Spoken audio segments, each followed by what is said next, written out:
ഈ തമിഴ് സിനിമയിലെ ഏറ്റവും മികച്ച സൈക്കോ ത്രില്ലർ മൂവി ഏതാണെന്ന് ചോദിച്ചാൽ ഒട്ടുമിക്ക ആൾക്കാരുടെയൊക്കെ അഭിപ്രായം രാക്ഷസനായിരിക്കും. പക്ഷേ നമുക്ക് പലർക്കും അറിയാത്ത അണ്ടർറേറ്റഡ് ആയിട്ടുള്ള ഒരുപാട് കിടിലൻ സിനിമകൾ നമ്മുടെ തമിഴ് സിനിമയിലുണ്ട്. അത്തരത്തിൽ അണ്ടർറേറ്റഡ് ആയിട്ടുള്ള ചില ഹൊറർ ഇൻവെസ്റ്റിഗേഷൻ മൂവീസിനെ കുറിച്ചാണ് ഇന്നത്തെ വീഡിയോയിലൂടെ ഞാൻ സംസാരിക്കാൻ പോകുന്നത്. ഈ വർഷം അതായത് 2025 തന്നെ ഇതുപോലത്തെ 1-2 പടങ്ങളൊക്കെ വന്നിട്ടുണ്ട്. അതിൽ ആദ്യത്തെ സിനിമയാണ് 11. ഇത് അത്ര കണ്ട് അണ്ടർറേറ്റഡ് ആണെന്നൊന്നും പറയാൻ പറ്റൂല. കാരണം ഇൻസ്റ്റാഗ്രാമിൽ ഈ അടുത്ത് ചെറിയ രീതിയിൽ ചർച്ചാ വിഷയമായ ഒരു പടമാണിത്. ഇങ്ങനെയുള്ള ഒരുപാട് ഇൻസ്റ്റാഗ്രാം പോസ്റ്റുകളാണ് ഈ ഒരു പടം കാണാനുള്ള എൻ്റെ ക്യൂരിയോസിറ്റി കൂടിയത് എന്ന് വേണ്ടിക്ക് പറയാം. ഞാൻ ആദ്യം പറഞ്ഞ പോലെ തന്നെ ഒരു സൈക്കോ ത്രില്ലർ ആയിട്ടുള്ള ഒരു കിടിലൻ തമിഴ് ഇൻവെസ്റ്റിഗേഷൻ മൂവി എന്ന് ചോദിച്ചിട്ടുണ്ടെങ്കിൽ നമ്മുടെ മനസ്സിലേക്ക് ആദ്യം ഓടി വരുന്നത് സ്വാഭാവികമായിട്ടും രാക്ഷസനായിരിക്കും. അതിനോടൊപ്പം എന്നൊക്കെ പറയാൻ സാധിക്കുന്ന ഒരു കിടിലൻ ഇൻവെസ്റ്റിഗേഷൻ മൂവിയാണ് 11. പക്ഷേ അതൊരു സൈക്കോ എന്ന് പറയാൻ പറ്റൂല, ഒരു സീരിയൽ കില്ലർ എന്ന് വേണ്ടിക്ക് പറയാം. ഈ പടത്തിന്റെ സ്റ്റോറി എന്ന് പറയുന്നത് തന്നെ ഒരു രക്ഷയില്ലാത്ത സംഭവമാണ്. കാണാത്തവരാരെങ്കിലും ഉണ്ടെങ്കിൽ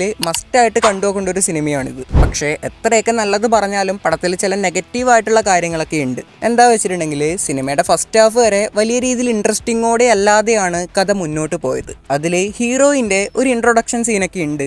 എന്ത് പണ്ടാരാടാ അതെല്ലാം ആക്കി വെച്ചത്. ഏതോ ഒരു വല്യമ്മേനെ പിടിച്ച് നായികയാക്കിയിട്ട് കാണുന്ന നമ്മളെ ചിരിപ്പിക്കുന്നു. സിനിമയുടെ ഫസ്റ്റ് ഹാഫ് വരെ നായികയുടെ ഒരു വെറുപ്പിക്കലൊക്കെ ആയിട്ടാണ് കഥ മുന്നോട്ട് പോകുന്നത്. പക്ഷേ അതിനിടക്കും ചെറിയ രീതിയിലുള്ള കൊലപാതകങ്ങളും അതിന്റെ ഭാഗമായിട്ടുള്ള ഇൻവെസ്റ്റിഗേഷനും കാര്യങ്ങളൊക്കെ കാണിക്കുന്നുണ്ട്. പക്ഷേ സിനിമയുടെ ഫസ്റ്റ് ഹാഫിന് ശേഷം ഒരു ഫ്ലാഷ് ബാക്ക് സ്റ്റോറി പറയാനുണ്ട്. അതിനുശേഷം പടത്തിന്റെ ട്രാക്ക് എന്ന് പറയുന്നത് ഈ ഗിയർ എല്ലാം മാറ്റുന്ന പോലെ ഒരൊറ്റ ചേഞ്ച് ആവലാണ്. ക്യൂരിയോസിറ്റി അറ്റ് പീക്ക് എന്നെല്ലാം പറയുന്ന പോലെ പിന്നീട് അങ്ങോട്ടുള്ള ഓരോ മൊമെന്റും ഈ പടം നമ്മളെ ത്രില്ലടിപ്പിക്കും. സിനിമയിലെ ഏറ്റവും മെയിൻ ആയിട്ടുള്ള ആ ഒരു ഫാക്ടർ എന്ന് പറയുന്നത് അതിലെ ട്വിസ്റ്റ് ആണ്. ഈ ഒരു പടം ഇങ്ങനെ വന്ന് അവസാനിക്കും എന്നുള്ളത് നമ്മൾ ഒരിക്കലും എക്സ്പെക്ട് ചെയ്യൂല. കാരണം നമ്മൾക്ക് ഒരിക്കലും പ്രെഡിക്റ്റ് ചെയ്യാനേ പറ്റാത്ത ഒരു കിടിലൻ ട്വിസ്റ്റ്. ആരാണ് യഥാർത്ഥ കൊലപാതകി എന്ന് തിരിച്ചറിയാനുള്ള ആ ഒരു ക്യൂരിയോസിറ്റി നമ്മുടെ മൈൻഡിൽ ഉണ്ടാവും. ഈ സസ്പെൻസ് എന്നൊക്കെ പറയുമ്പം ക്ലൈമാക്സിലുള്ള ആ ഒരു രംഗം മാത്രമല്ല, ഫസ്റ്റ് ഹാഫിന് ശേഷം ഒരുപാട് ട്വിസ്റ്റ് ഉളവാക്കുന്ന രംഗങ്ങൾ സിനിമയിൽ കാണിക്കുന്നുണ്ട്. ആ ഒരു ഫ്ലാഷ് ബാക്ക് രംഗം അതേപോലെ തന്നെ സിനിമയിലെ ട്വിസ്റ്റുകളുമാണ് ഈ ഒരു പടത്തെക്കുറിച്ച് ഈ ഒരു വീഡിയോയിലൂടെ പറയാൻ വേണ്ടിയിട്ട് എന്നെ പ്രേരിപ്പിച്ചത്. ആ ഹീറോയിന്റെ ചില ക്രിഞ്ച് രംഗങ്ങളൊക്കെ ഒഴിച്ചു നിർത്തിയാൽ ഓവറോൾ സിനിമ കിഡിലനാണ്. കാണാത്തവരുണ്ടെങ്കിൽ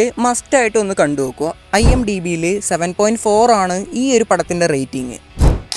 ഏതായാലും അടുത്ത സിനിമയിലേക്ക് കടക്കാം. ഈ വർഷം അതായത് 2025 തന്നെ റിലീസായ 10 Hours എന്ന സിനിമ. നമ്മുടെ ലോകേഷ് കനകരാജ് സംവിധാനം ചെയ്ത കാർത്തി നായകനായ കൈദി എന്ന സിനിമയായിട്ട് അത്യാവശ്യം സിമിലർ ആയിട്ടുള്ള ഒരു കൺസെപ്റ്റാണ് ഈ പടത്തിൻ്റെത്. ഏകദേശം അതേപോലെ തന്നെ ഒരൊറ്റ രാത്രി കൊണ്ട് നടക്കുന്ന സംഭവമാണ് ഈ ഒരു പടത്തിൻ്റെതു. അതായത് രാത്രിയിലെ ഒരു 10 മണിക്കൂറിനെ ആസ്പദമാക്കി എടുത്തൊരു സിനിമ 10 Hours.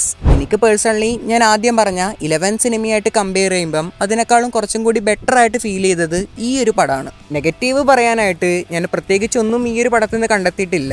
ഇനി ഈ ഒരു പടത്തിന്റെ ഒരു ബേസിക് കൺസെപ്റ്റിനെ കുറിച്ച് പറയുകയാണെങ്കിൽ, പിറ്റേന്ന് ശബരിമലക്ക് പോകാൻ തയ്യാറെടുക്കുന്ന ഒരു പോലീസ് ഓഫീസർ, അതായത് നമ്മുടെ കഥാനായകൻ, അന്ന് രാത്രി പോലീസ് സ്റ്റേഷനിലേക്ക് ഒരു കോള് വരുന്നു. ഒരു ബസ്സിൽ വലിയൊരു പ്രശ്നം നടക്കുന്നു. എത്രയും പെട്ടെന്ന് വരാനായിരുന്നു ആ ഒരു കോളിൽ ഉണ്ടായിരുന്നത്. നായകൻ ഉൾപ്പെടെയുള്ള പോലീസുകാര് സംഭവ സ്ഥലത്തെത്തിയപ്പോഴേക്കും ആ ബസ്സിൽ ഒരു വ്യക്തി മരണപ്പെട്ടിരിക്കുന്നതായിട്ടാണ് കണ്ടത്. അങ്ങനെ ആ ബസ്സിനകത്തുണ്ടായിരുന്ന മുഴുവൻ ആൾക്കാരെയും പോലീസ് സ്റ്റേഷനിലേക്ക് വിളിച്ചു വരുത്തി. പിന്നീട് അങ്ങോട്ട് ക്യൂരിയോസിറ്റി ഉണ്ടാക്കുന്ന നിരവധി കാര്യങ്ങൾ ആ ഒരു പടത്തിൽ കാണിക്കുന്നുണ്ട്. പ്രധാനമായിട്ടും ഒട്ടും പ്രെഡിക്റ്റബിൾ അല്ലാതെയാണ് പടത്തിന്റെ കഥ മുന്നോട്ട് പോകുന്നത്. ആ ബസ്സിനകത്തുണ്ടായിരുന്ന ഏതോ ഒരാളാണ് അതിലെ കൊലപാതകം ചെയ്തത്. ആരാണ് ആ കൊലപാതകി എന്നറിയാനുള്ള ക്യൂരിയോസിറ്റി ആ സിനിമ കാണുന്ന ഓരോരുത്തരുടെയും മൈൻഡിൽ ഉണ്ടാവും. പക്ഷേ അവസാനം നമ്മൾ ഒട്ടും പ്രതീക്ഷിക്കാത്ത ഒരാളായിരിക്കും അതിലെ കൊലപാതകിയായിട്ട് വരിക. ആര്, എങ്ങനെ, എന്തിനു വേണ്ടി എന്നുള്ളത് നമ്മൾ സ്വയം ചിന്തിച്ചുകൊണ്ടിരിക്കും. സത്യം പറഞ്ഞാൽ ഇങ്ങനെയൊരു പടം വന്നതിനെ കുറിച്ച് അതിന്റെ ഒരു പോസ്റ്റോ വീഡിയോയോ ഞാൻ മുമ്പ് എവിടെയും കണ്ടിട്ടില്ല. സത്യം പറഞ്ഞാൽ പടം കണ്ടത് എനിക്ക് വർത്തായിന്നേ പറയാൻ പറ്റുള്ളൂ. ഒരു സെക്കൻഡ് പോലും ലാഗ് അടിക്കാതെ ആ ഒരു പടം നമുക്ക് മുഴുവനായിട്ടും കണ്ടു തീർക്കാൻ സാധിക്കും എന്നുള്ളതാണ് സത്യം. പിന്നെ 11 സിനിമയായിട്ട് കമ്പയർ ചെയ്യുമ്പം ഈ ഒരു പടത്തിന്റെ മേക്കിംഗ് വൈസ് ഒക്കെ അടിപൊളിയാണ്. അതേപോലെ തന്നെ നെഗറ്റീവായിട്ടും ഈ ഒരു പടത്തിനെ കുറിച്ച് എനിക്ക് പ്രത്യേകിച്ചൊന്നും പറയാനില്ല. അതേപോലെ തന്നെ ആ സിനിമയിലെ നായകനെയും ഞാൻ മുമ്പ് വേറെ സിനിമയിലൊന്നും കണ്ടിട്ടുമില്ല. അതിലെ ആൾക്കാരുടെ അഭിനയോ കാര്യങ്ങളോ ഒന്നുമല്ല ഈ പടത്തിന്റെ പ്രധാന ഹൈലൈറ്റ്. അതൊക്കെ ജസ്റ്റ് ആവറേജ് എന്ന് മാത്രമേ പറയാൻ പറ്റുള്ളൂ. പകരം പടത്തിന്റെ സ്ക്രിപ്റ്റ് അതേപോലെ തന്നെ ഡയറക്ഷൻ ബ്രില്യൻറ്റ് മേക്കിംഗ് എന്ന് തന്നെ വേണം പറയാൻ. പക്ഷേ എനിക്ക് ഷോക്കിംഗ് ആയിട്ടുള്ള ഒരു കാര്യം എന്ന് വെച്ചിട്ടുണ്ടെങ്കിൽ IMDbയിൽ വെറും 5.8 മാത്രമാണ് ഈ ഒരു പടത്തിന്റെ റേറ്റിംഗ്. ഈ അണ്ണന്മാർക്കൊന്നും പിന്നെ നല്ല പടങ്ങൾ തിരിച്ചറിയാനുള്ള കഴിവില്ലല്ല. അത് തന്നെയാണ് ഇതിലെല്ലാം പ്രധാന പ്രശ്നം. എന്താണെന്നറിയില്ല, നല്ല കഥയും കൺസെപ്റ്റ് ഒക്കെ ആയിട്ട് വരുന്ന സിനിമകളൊന്നും ഈ അണ്ണന്മാർക്ക് ഇഷ്ടപ്പെടൂല. നമ്മുടെ സൂര്യയുടെ 24ഉം ജയൻ രവിയുടെ മിരുതനൊക്കെ പരാജയപ്പെടാനുള്ള പ്രധാന കാരണം ഇത് തന്നെയാണ്. മികച്ചൊരു കഥയും അതേപോലെ തന്നെ മേക്കിങ്ങും ഉണ്ടായിട്ടും സിനിമ അണ്ടർ റേറ്റഡ് ആയിപ്പോയി എന്നുള്ളതാണ് സത്യം. പക്ഷേ ഈ പടം നമ്മുടെ മലയാളികൾക്കിടയിൽ തന്നെ ഇഷ്ടപ്പെടാത്ത ഒരുപാട് ആൾക്കാരുണ്ട്. ഞാൻ ഇതിന്റെ മലയാളം റിവ്യൂ പോയി നോക്കിയപ്പം കുറച്ച് ആൾക്കാർക്കൊന്നും ഈ ഒരു പടം അത്ര കണ്ട് ഇഷ്ടപ്പെട്ടിട്ടില്ല.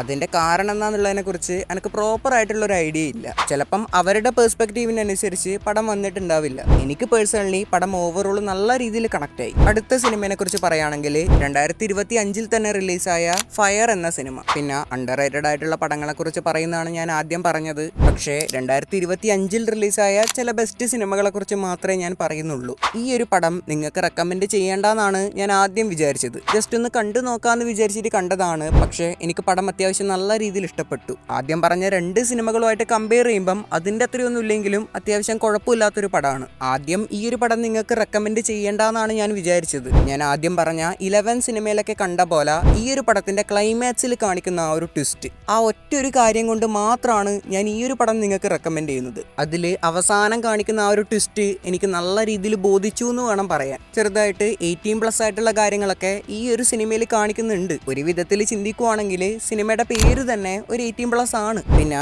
ഈ സിനിമയിൽ ഹീറോ കഥാപാത്രം എന്ന് വിളിക്കാൻ പറ്റിയ ഒരാളില്ല. ചുരുക്കി പറയുകയാണെങ്കിൽ സിനിമയിലെ ഹീറോ ആണ് മിസ്സിംഗ് ആയിരിക്കുന്നത്. ആ മിസ്സിംഗ് ആയ ഹീറോയെ തപ്പിക്കണ്ട് പിടിക്കുക എന്നുള്ളതാണ് സിനിമയുടെ മെയിൻ പ്ലോട്ട്. ഞാൻ പറയുമ്പം അത് കോമഡി ആയിട്ട് തോന്നുമെങ്കിലും പടത്തിന്റെ ഇംപ്ലിമെന്റേഷൻ അത് നൈസാണ്. പടത്തിന്റെ മേക്കിംഗ് വൈസ് നോക്കുവാണെങ്കിൽ വെറും ഏവറേജ് ആണ്. കാരണം വെറും ലിമിറ്റഡ് ബഡ്ജറ്റിലാണ് ഈ ഒരു പടം തയ്യാറാക്കിയിട്ടുള്ളത്. പക്ഷേ സിനിമയുടെ മെയിൻ ഹൈലൈറ്റ് എന്ന് പറയുന്നത് അതിലെ സ്റ്റോറിയാണ്. സ്ക്രിപ്റ്റ് വൈസ് നോക്കുവാണെങ്കിൽ പടം നൈസാണ്. ഫസ്റ്റ് ഹാഫ് വരെ പടം കംപ്ലീറ്റ്ലി ഒരു കൺഫ്യൂഷൻ ആയിട്ടായിരിക്കും കടന്നു പോവുക. ഇതെന്ത് പണ്ടാരാന്ന് ഇവിടെ സംഭവിക്കുന്നത് നമുക്ക് മനസ്സിലാവില്ല. പക്ഷേ അവസാനത്തോടടുക്കുമ്പം ചെറിയ രീതിയിലെ ട്വിസ്റ്റുകളൊക്കെ വെച്ച് മികച്ചൊരു രീതിയിൽ തന്നെ പടം അവസാനിക്കും. മസ്റ്റ് വാച്ച് എന്നൊന്നും പറയില്ല, ജസ്റ്റ് കണ്ടു നോക്കാം, അത്ര തന്നെ.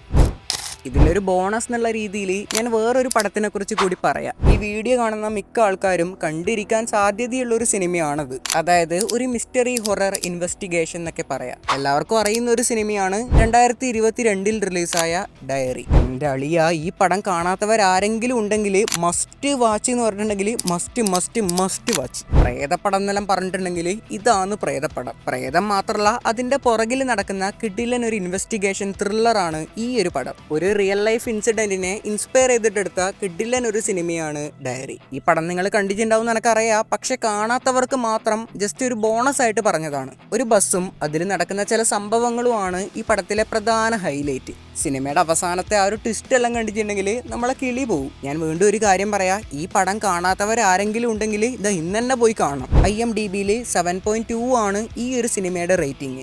ഓക്കെ, ഏതായാലും ഇന്നത്തെ വീഡിയോ ഇത്രയേ ഉള്ളൂ. ഏതായാലും ഇതിലും മികച്ച നല്ല പുതിയ വീഡിയോസുമായിട്ട് നമുക്ക് 3-4 ദിവസം കഴിഞ്ഞിട്ട് കാണാം. അതുവരേക്കും ടാറ്റ.